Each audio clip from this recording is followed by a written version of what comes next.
Again, good road victory by our guys. It was good to kind of break that streak of going on the road and getting a win. Good team victory. Anytime you have a high-powered offense like UMass, you only hold them to 60 plays.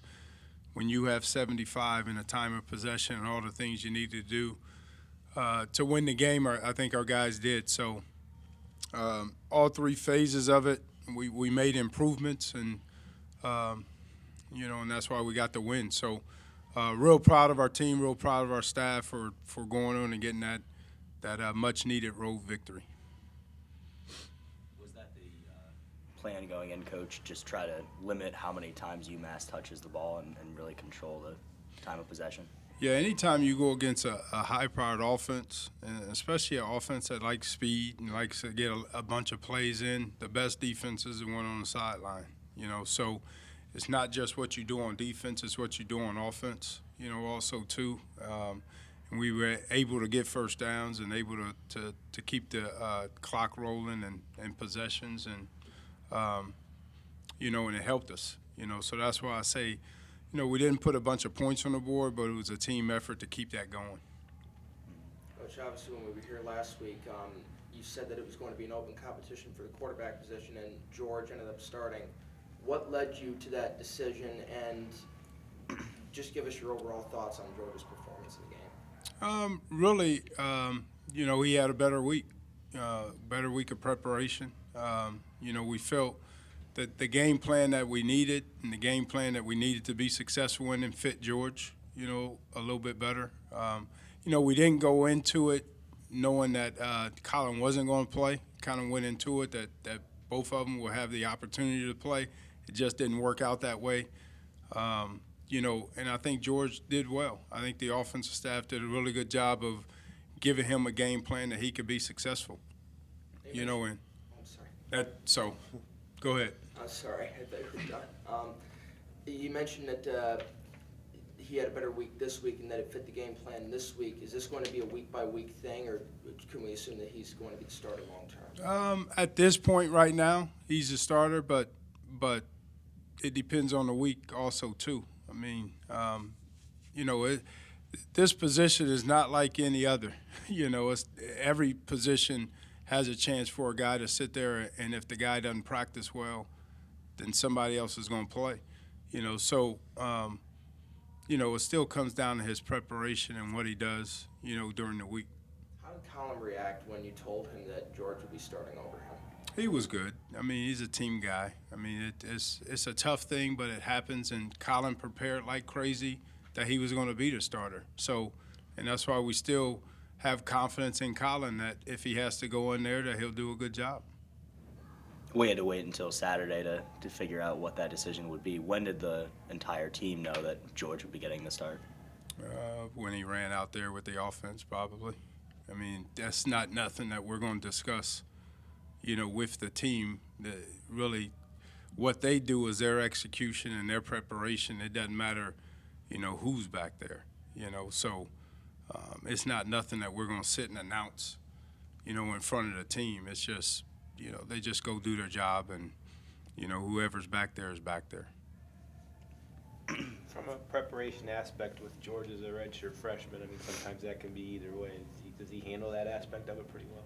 Yeah, I think he handles it great. I mean, he's if you you sit and you talk to him, he's one of those guys that's a hard person to read just because he's so, he's just so straight, I mean, you got to have a really good joke to get him to laugh. I guess maybe me. I guess I got to have a really good joke to get him to laugh. But he's just a cool and calm, type of guy that nothing seems to rattle him. So you get some of the guys that you get on the sideline. I'm probably the worst on the sideline as far as rattled.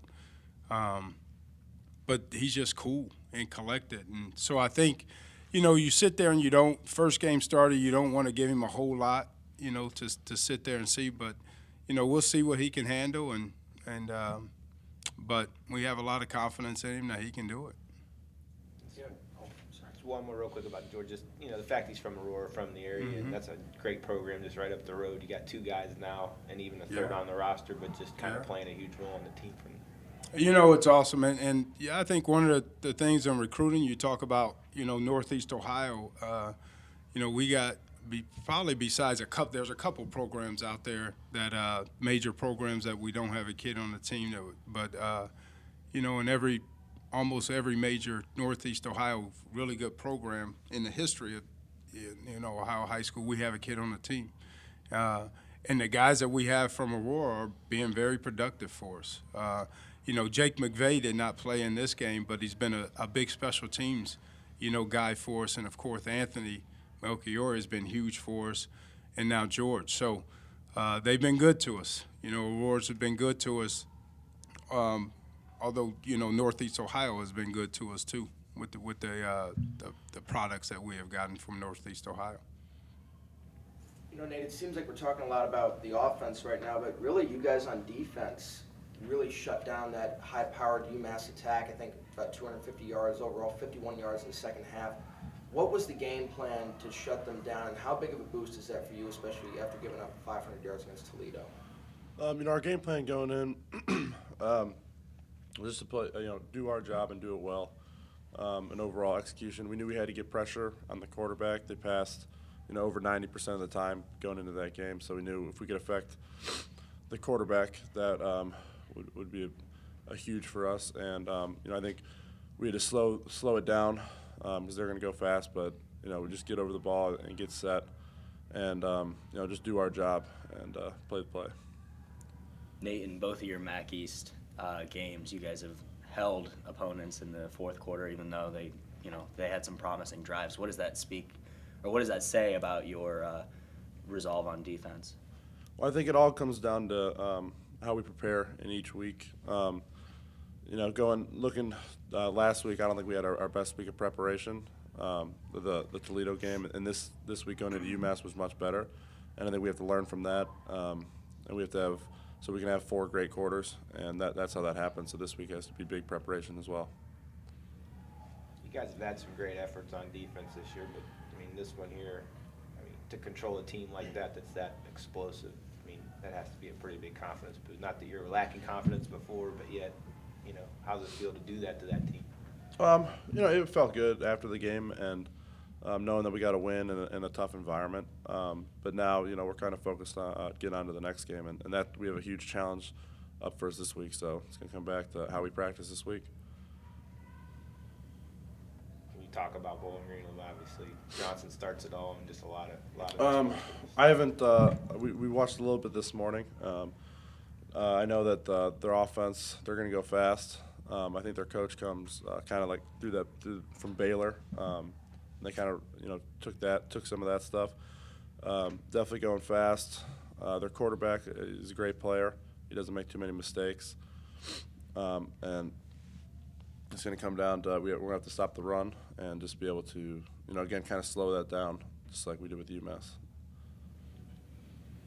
Just from talking to Coach after these games, he's always, especially when you guys have played well, mentioned you guys up front immediately and your ability to kind of control things up there, put some pressure on the quarterback, being a key to just how everything goes. Do you kind of see that as well? I do. I think it goes our offensive line and defensive line. I think you win and lose games up there. That's probably maybe biased because I am a defensive lineman, but that's my philosophy, my mentality going into games. I think if we play well, we can have a huge impact on the game. Coach, every week it seems like we talk about this being the team's next biggest offensive challenge. Do you view this as the next biggest offensive challenge? Yeah, there's no doubt. You sit there and you look at these guys, and I think they're averaging 43 points a game. That's why I said I'm trying to do a rain, sleet, and snow dance, but I keep looking at the weather, and it's supposed to be 64 and 0% chance of rain. But that's, not good because I keep looking at film of a lot of different people that they have played through the years, and no one has really shut them down. And I think, the Buffalo game's their lowest scoring, and I don't think the weather was that great. So it's going to take a lot for us to do a really good job of shutting them down. And when, the tail of the tape, You know, when you got a high-powered offense that's scoring 43, it's a defense that just knows that they got to get a couple stops because we're not averaging a bunch, you know, of scoring. So, you know, that's not rocket science to figure that thing out. So we're going to have to do a good job of finding ways to control the ball. We're going to have to do a great job of finding ways to stop them because no one has to this point. Does the mindset change at all knowing that if you win this game, you are tied for first in the East? You guys always give us information that we never cover. I didn't know we were 0-8 last week, and I don't look at the rankings, you know, also too. So, but no, I guess it doesn't because we didn't know that before, you know, this deal. But we just prepare, and it still comes down to preparation and execution, and that's really what it's about. It's just preparation and executing and giving yourself a chance to win, and that's. You know, it doesn't matter if it's, you know, if you're over or if you're winning the league, you're going to prepare the same way, you know, so that's all we do. That being said, Nate, you know, from what you've been through, though, I mean, the last couple of years, 3 years, I mean, then all of a sudden you've got a game at home that has this much meaning. It has to feel pretty good to be playing an important football game at the stage of the season. Yeah, and, you know, being in this conference for so long now, there's you know, even a lot of times late in the season and stuff, there's always a chance for whoever it goes. You know, we can control our destiny by winning, and I think we know that. But we knew that at the beginning of the season, so this game is not any important. We know we have to win MAC games, so we knew we're going to eventually play somebody. And you know, at the beginning of the season, we know we win the MAC games, we'll get to the MAC championship. So I don't think this game's any different, and we just have to prepare like crazy.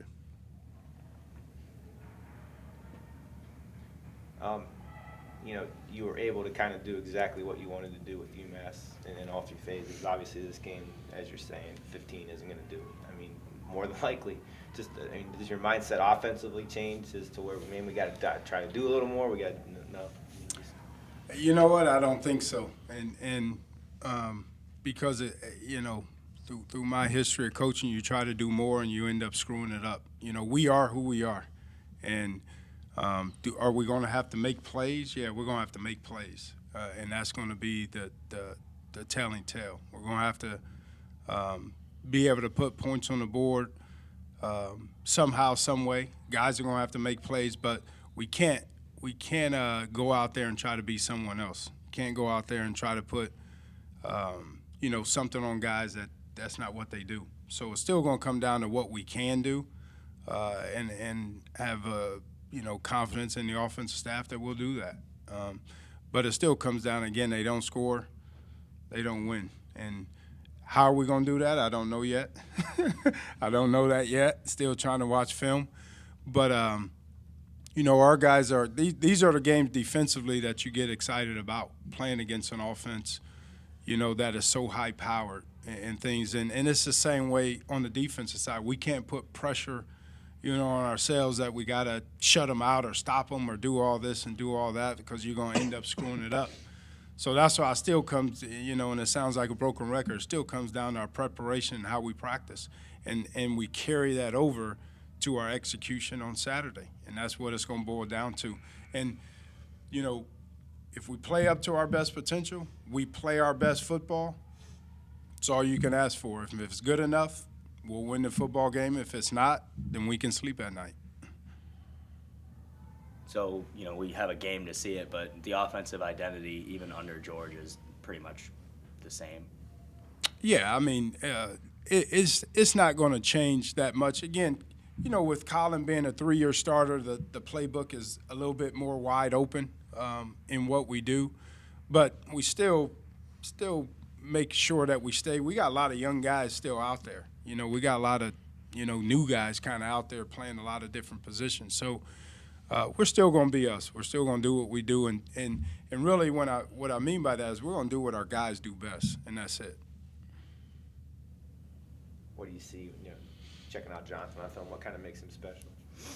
You know, again, and I've spent some time with Dino in the offseason just sitting there just talking, and of course a brilliant offensive mind with his background with Coach Broyles at Baylor, of just, he doesn't put them in bad situations, and that's what they do. They get high percentage throws, and I think when you can do that with a because coach sat there and said they're 2 years into their system, but he's a 1 year starter really for him because he got hurt last year and didn't play for him last year. So they're still learning.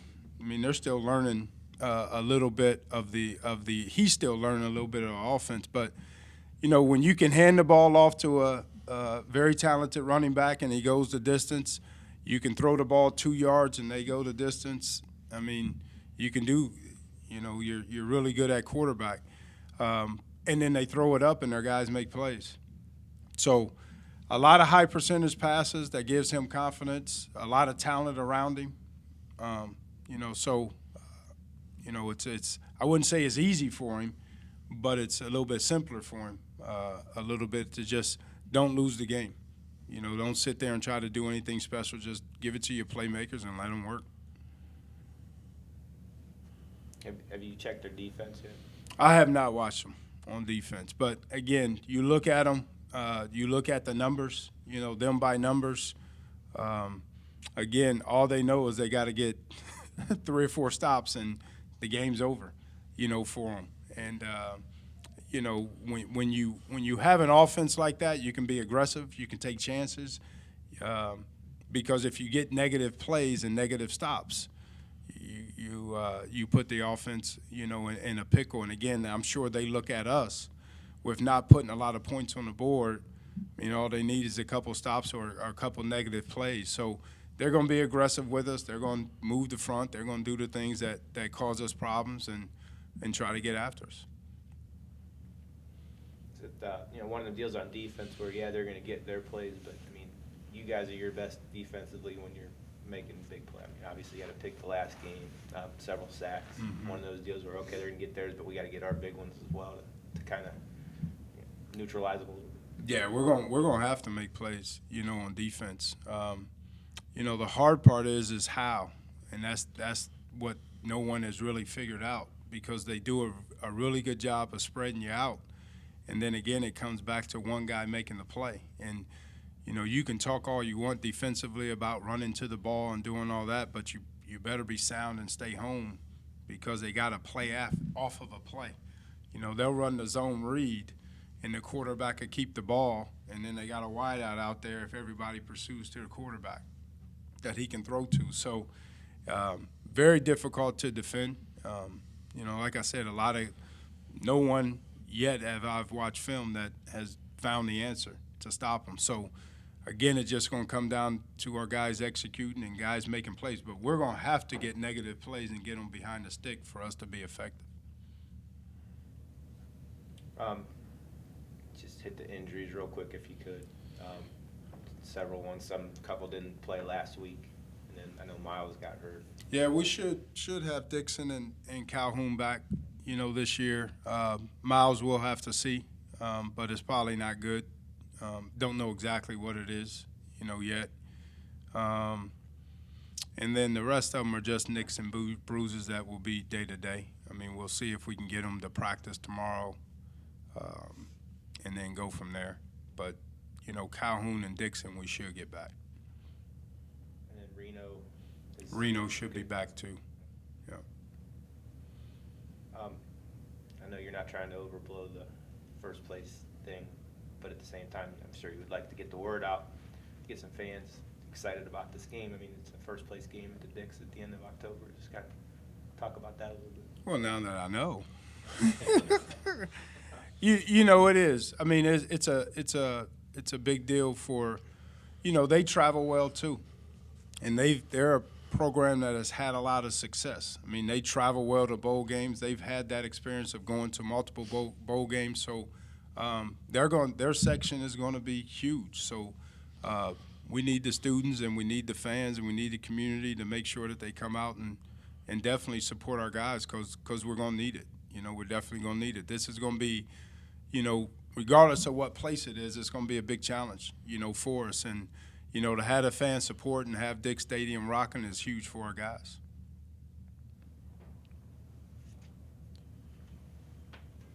Set? You good? Thank you. Appreciate it. Thank you.